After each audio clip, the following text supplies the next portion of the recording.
मुरली अमृत की धारा है धारा, जो देती दुखों से किनारा। मुरली अमृत की धारा है धारा, जो देती दुखों से किनारा। भूले जीवन में हो जाए शिव बाबा मुरली में समझाए। भूले जीवन में हो जाए शिव बाबा। ओम शांति। आज की तारीख है 4 जुलाई 2023 के बाबा के साकार महावाक्य। मीठे बच्चे भोलानाथ बाबा आए हैं भक्तों का भक्ति का फल देने, उन्हें अगम निगम का भेद सुनाकर मुक्ति जीवन मुक्ति का बरसा देने। बाबा ने प्रश्न पूछा, 21 जन्मों के लिए राजाई पद की प्राप्ति किन बच्चों को होती है? प्रजा में कौन जाते हैं? बाबा ने उत्तर दिया, जो मातेले बन बाग पर पूरा पूरा बलिहार जाते हैं उन्हें राजाई पद प्राप्त होता है, और जो सोतेले हैं बलिहार नहीं जाते हैं वो 21 जन्म ही प्रजा में चले जाते हैं। तुम श्रीमत पर चल अपने ही योग बल से राजाई का तिलक लेते हो। यहाँ हथियार आदि की बात नहीं, तुम्हें बुद्धि योग बल से माया जीत जगत जीत बनना है। गीत भोलानाथ से निराला। भोलेनाथ से निराला गौरीनाथ से निराला कोई और नहीं। ओ भोलेनाथ से निराला गौरीनाथ से निराला कोई और नहीं। ऐसा बिगड़ी बनाने वाला कोई और नहीं। ओम शांति। देखो क्या कहते हैं, भक्तों की रक्षा करने वाला तो जरूर भगत कोई आफत में आए हुए हैं। भक्तों का रखवाला रक्षा किसकी होती है? जो आपस में फंसा हुआ है। इन भक्तों का रक्षक शिव बाबा है। भक्तों को भक्ति का फल जरूर मिलता है, मेहनत तो करते हैं ना। कायदा कहता है पुरुषार्थ से प्रारब्ध मिलती है। अब इस दुनिया में पुरुषार्थ कराने वाले सब हैं आसुरी संप्रदाय। वास्तव में पुरुषार्थ कराने वाला चाहिए कोई अच्छा। सच्चा पुरुषार्थ सिर्फ एक भोलानाथ बाप ही कराते हैं। जिस्मानी लौकिक माँ बाप टीचर सभी हद का पुरुषार्थ कराते हैं। बेहद की नॉलेज कोई दे ना सके। भल कोई बैरिस्टर जज बनेंगे, फिर दूसरे जन्म में नए सिर पुरुषार्थ करना पड़े। बैरिस्टर तो कायम नहीं रहेंगे, प्रारब्ध तो कुछ बनी नहीं। गुरु भी करके कुछ सिखलाते हैं, शास्त्र सुनाते हैं, परंतु वह भी अल्पकाल का सुख मिला। प्रारब्ध तो कुछ बनी नहीं, फिर दूसरे जन्म में गुरु करना पड़े। यह भोलानाथ है सतगुरु। सतगुरु हमेशा सत्य ही बोलता है, वहीं आकर सत्य कथा सुनाते हैं। यह है सतगुरु की मत, जिससे मुक्ति जीवन मुक्ति मिलती है। यह है नर को नारायण बनाने की मत। भोलानाथ अगम निगम आदि मध्य अंत का राज बैठ बताते हैं, और कोई मुक्ति धाम जीवन मुक्ति धाम यानी स्वर्ग को जानते ही नहीं। मुक्ति धाम का मालिक है परम पिता परमात्मा, जो परम धाम में रहने वाला है। अब बच्चों को मत मिलती है। बाबा ने बार बार समझाया है कि यह बाप टीचर गुरु है। श्री कृष्ण को बाप टीचर सतगुरु कोई नहीं कहेंगे। अब बाबा जबकि सच्चा रास्ता बताते हैं तो फिर झूठा छोड़ देना चाहिए। गुरु शुरू हुए हैं द्वापर से, सत्ययुग त्रेता में गुरु होते नहीं।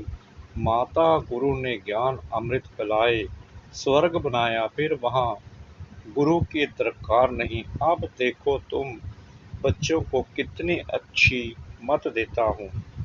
सबको युद्ध के मैदान में बाबा ने खड़ा किया है कि 5 विकारों पर जीत पहनो और फिर ऐसे श्री कृष्ण समान देवता बनो।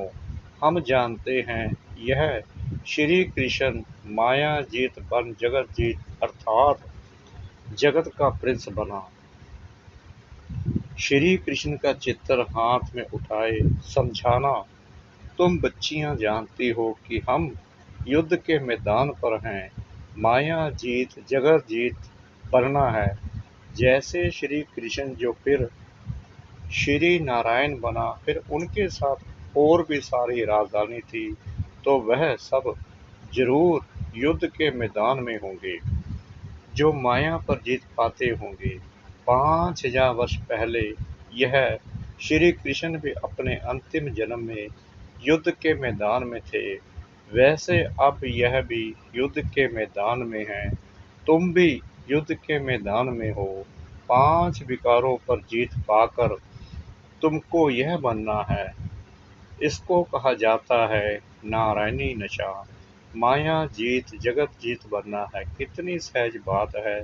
सिर्फ एक द्रौपदी तो नहीं थी, सब माताएं द्रौपदियां हैं। सब क्यों सतयुग में नंगन होने से बचाते हैं। वहाँ कोई विकार में नहीं जाते। कहेंगी भला तब बच्चे कैसे पैदा होंगे। अरे वह तो पवित्र दुनिया है। तुम सन्यासी लोग घर बार छोड़ते हो तो फिर दुनिया खत्म हो जाती है क्या। दुनिया तो बढ़ती रहती। सन्यासी जानते हैं पवित्रता अच्छी है, विकारों का सन्यास तो अच्छा है। सन्यास करने वालों को सन्यास ना करने वाले माथा टेक गुरु बनाते हैं। उस सच्चे सतगुरु द्वारा यह माताएं गुरु बनती हैं, जिन्हों की ही विजय माला बनी हुई है। बाबा कहते हैं बच्चे तुम पढ़ कर पद पाओ। अब बाप ने युद्ध के मैदान में खड़ा किया है श्री कृष्ण जैसा बनाने के लिए। उनकी सारी राजधानी है। प्रिंस प्रिंसेस तो होंगे ना। अभी तो ना राजा महाराजा कहला सकते, ना प्रिंस प्रिंसेस। अब तुमको बाप की देवी मत मिलती है। अब माताओं को ज्ञान कलश मिला है। यह बच्चियां अमृत पिलाए असुरों को देवता बनाती हैं। देवताएं पुरानी दुनिया पर थोड़ी राज्य करेंगे, नई दुनिया भी बन रही है। तो बच्चे अब जल्दी जल्दी करो। एक तो है विकारों का बंधन, दूसरा फिर है कर्म बंधन।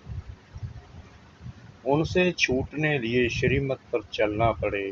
बाबा कहते हैं मुझे याद कर अशरीरी बनो।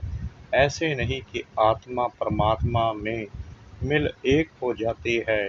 ना कोई ज्योति ज्योत समाया है, ना समाने ही है। बाबा ने क्लियर किया है, ना कोई ज्योति ज्योत समाया है, ना समाने ही है। आत्मा समा जाए तो जड़ हो जाए। आत्मा तो अविनाशी है, शरीर को विनाशी कहा जाता है। आत्मा मेरे साथ योग लगाकर पवित्र बनती है, फिर शरीर भी पवित्र मिलेगा। आत्मा पवित्र हो जाएगी, फिर यह शरीर खलास हो जाएगा, फिर पवित्र तत्वों से पवित्र शरीर बनेंगे। यह शरीर पूजन लायक नहीं बनते। पूज्य तो सिर्फ देवताएं ही हैं, उन पर फूल चढ़ा सकते हैं। उन्हों को श्री श्री अर्थात श्रेष्ठ से श्रेष्ठ कहा जाता है। श्री श्री 2 बार क्यों कहते हैं?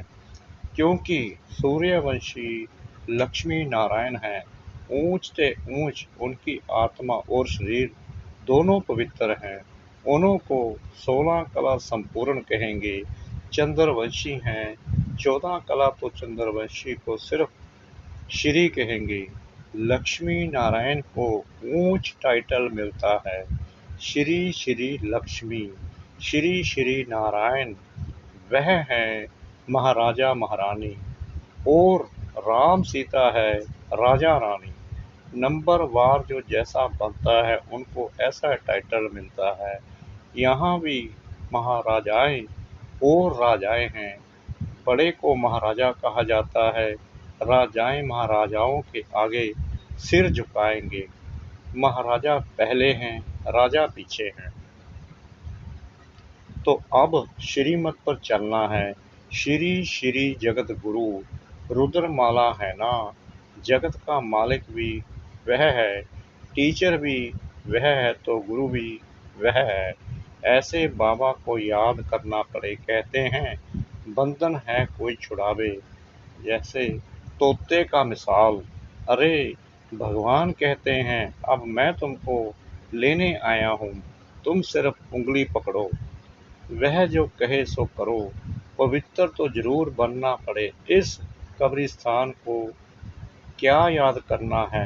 रहना भल यहाँ है, परंतु सिर्फ बुद्धि योग वहाँ लगाना है। इसको कहा जाता है शांति धाम। सुख धाम को याद करना, नष्टो मोहा भी बनना है। वह है पतियों का पति, बापों का बाप, गुरुओं का गुरु। तो ऐसा यानी श्री कृष्ण बनने लिए मेहनत करनी पड़े। कल पहले भी पुरुषार्थ किया था और सत्युग की राजधानी स्थापन हुई थी, फिर हो रही है। इसमें पवित्र रहना है। पति जो सेवा कहे वह तुम करो, बाकी सिर्फ पवित्र रहना है। पवित्र नहीं बनेंगे तो वैकुंठ का मालिक नहीं बनेंगे। अब बाप आकर तुम बच्चों को स्वर्गवासी बनाते हैं। पतितों को पावन करने वाला भी वह है, जगत का मालिक भी वह है। अब तुम बच्चियां ज्ञान धन से मनुष्यों को देवता बनाओ। यह तो नॉलेज है।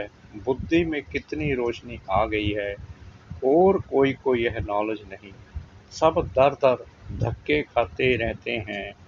यहाँ हमको शिव बाबा ने कितना साइलेंस में बिठा दिया है। बाबा कहते मरने लायक हो तो भी बैठकर सुनो। ज्ञान अमृत मुख में हो, शिव बाबा की याद हो, तब प्राण तन से निकले, फिर अंतमति सुगति हो जाएगी। नहीं तो ना विक्रम विनाश होंगे, ना मोहजित बनेंगे, मुफ्त भक्ति का फल गवा देंगे। सब भगत है ना, माया के बंधन में फंसे हुए हैं। रखवाला है भोलानाथ शिव, रक्षा करने आए हैं तो उनकी राय पर चलना है। श्री कृष्ण के कुल में जाना है। श्री कृष्ण है कुल पास, संपूर्ण चंद्रमा। जब चंद्रवंशियों का समय आता है तो वह अपना राज्य ले लेते हैं, तो नापास क्यों होना चाहिए। कुल पास होना है तो पुरुषार्थ करो। डरने का काम नहीं, निर्भय निर्भय बनना है। समझाना तो पड़ेगा ना। जो कहते हैं भगवान सर्वव्यापी है, उन्होंने ही भारत को ऐसी दुर्दशा में लाया है। भगवान तो एक ही भोलानाथ है, जो सब भक्तों का रखवाला है। श्री कृष्ण की आत्मा अभी यहाँ है। अब कुछ समझो, बहुत बड़ी लॉटरी है, घोड़े दौड़ है। हमको दौड़ना है बुद्धि योग से। जितना हम दौड़ेंगे उतना जल्दी बाबा के पास पहुँचेंगे, विक्रम विनाश होंगे। बाबा ने बार बार समझाया है। हम युद्ध के मैदान में खड़े हैं।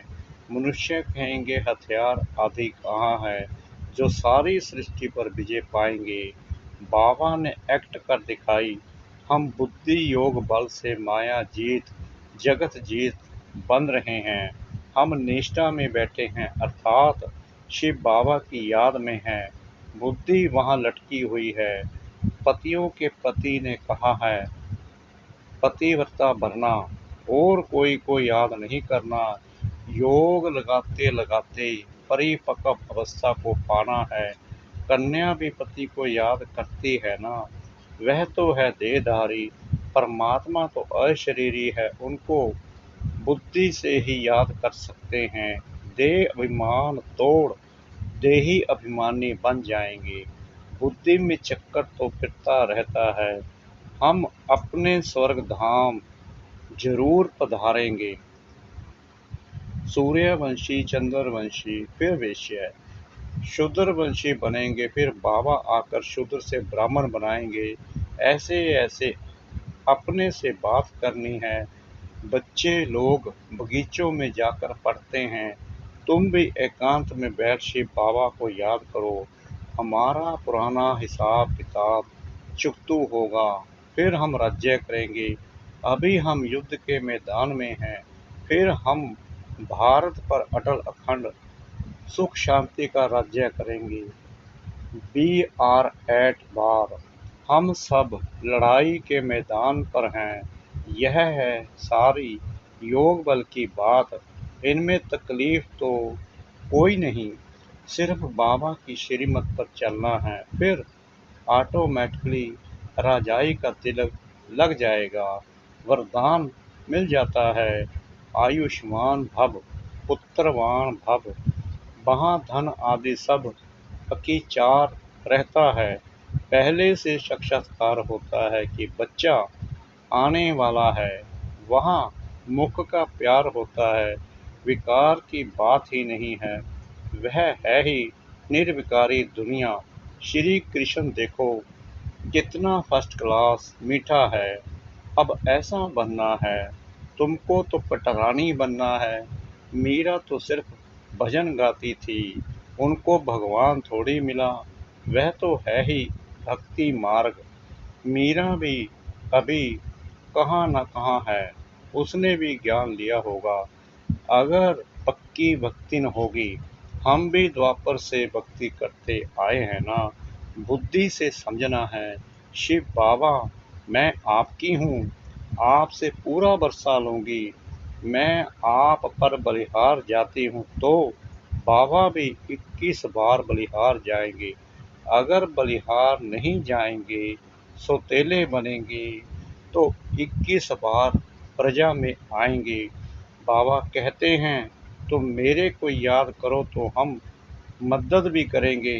मदद तो जरूर अपने बच्चों को ही करेंगे, दूसरे को क्यों करेंगे।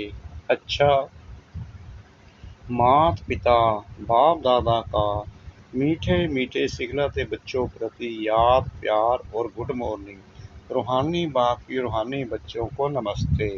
हम रूहानी बच्चों की रूहानी बाप दादा को श्रद्धा भरी प्रेम भरी नमस्ते। शुक्रिया बाबा, शुक्रिया बाबा, शुक्रिया बाबा, इस मीठी मीठी मीठी मुरली के लिए। धारणा के लिए मुख्य सार नंबर 1, माया पर जीत पाकर हमें श्री कृष्ण समान जगत जीत बनना है। इस युद्ध के मैदान में सदा विजयी बनना है, हार नहीं खानी है। नंबर 2, श्रीमत से स्वयं को विकारों के बंधन और कर्म बंधन से मुक्त करना है। अशरीरी बनने का अभ्यास करना है। बुद्धि योग की दौड़ी लगानी है। वरदान, चेहरे द्वारा संपन्न स्थिति की झलक और पलक दिखाने वाले सर्व प्राप्ति स्वरूप भव। संगम युग के ब्राह्मण जीवन की विशेषता है सदा सुख शांति के, खुशी के, ज्ञान के, आनंद के झूले में झूलना। सर्व प्राप्तियों के संपन्न स्वरूप के अविनाशी नशे में स्थित रहना। चेहरे पर प्राप्ति ही प्राप्ति है। उस संपन्न स्थिति की झलक और पलक दिखाई दे, जैसे स्थूल धन से संपन्न राजाओं के चेहरे पर भी वह चमक थी। यहाँ तो अविनाशी प्राप्ति है, तो प्राप्तियों की रूहानी झलक और पलक चेहरे से दिखाई दे। स्लोगन, खुश नसीब वह है जो सदा खुश रहकर खुशी का खजाना बांटते रहे।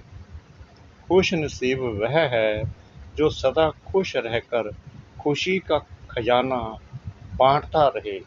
ओम शांति।